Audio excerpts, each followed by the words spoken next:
Sabi daw nila kapag networker ka, ang kaya mo lang bilhin daw, mga magarang sasakyan, bahay, mga trip sa ibang bansa. Actually ngayong araw, papatunayan namin sa inyo na ibang in global.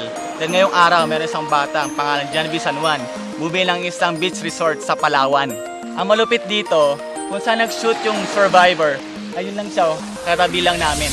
You would not believe your eyes if 10 million fireflies lit up the world as I fell asleep. Nag-start kami sa in global, dito kami nagkakalang seminar, sa garahe lang.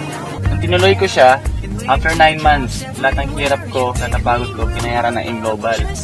Ako yung pinakabata na kaplan ng US, ng libre. At the age of 20, na-hit ko yung first million ko sa in global.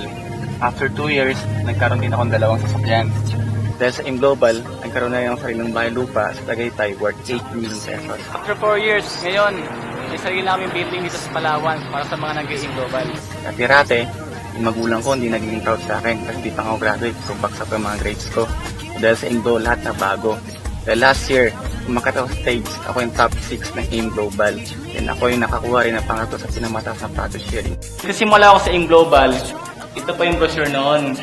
Pangarap ko lang dati makasama sa mga nagkakotse dito, mga naging milyonaryo. Ginawa ko, pabalik pala lang sa office noon, nakipag-meet sa mga top earners, nakipag-meet sa mga may-ari, kami ng advice, araw-araw, gabi-gabi, yun ang ginagawa namin.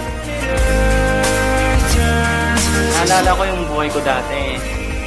Totoo lang, napakalayo kung compare ngayon. Kasi naging global ako, lahat ng gusto na ako ko na at the same time, pinamasak dito.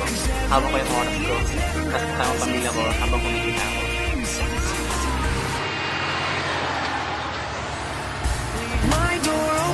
Akala ko lahat ng pangarap ko nakuha ko na. Yung palang simula pa lang. Dahil sa in global, nakuha ko ultimate dream car ko na Camaro. Dati napanood ko na sa Transformers, pero ngayon si Bumblebee, kotse na ni Janvi.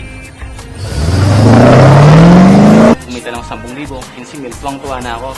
Ito ngayon, na-experience ko sa in global, kumita pa ng almost million. Ano kayo pakiramdam nun? Hindi ko ma-explain. Basta kaya mo yung pangarap mo kaya sa ibang tao. Kasi kapag ginawa mo yun, for sure, effort na lalabas yun, mas malaki.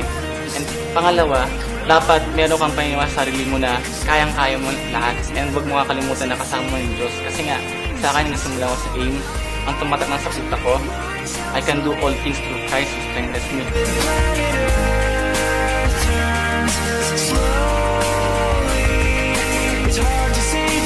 Guys, imagine mo, ito resulta lang ito na 5 years na non-stop na trabaho ko.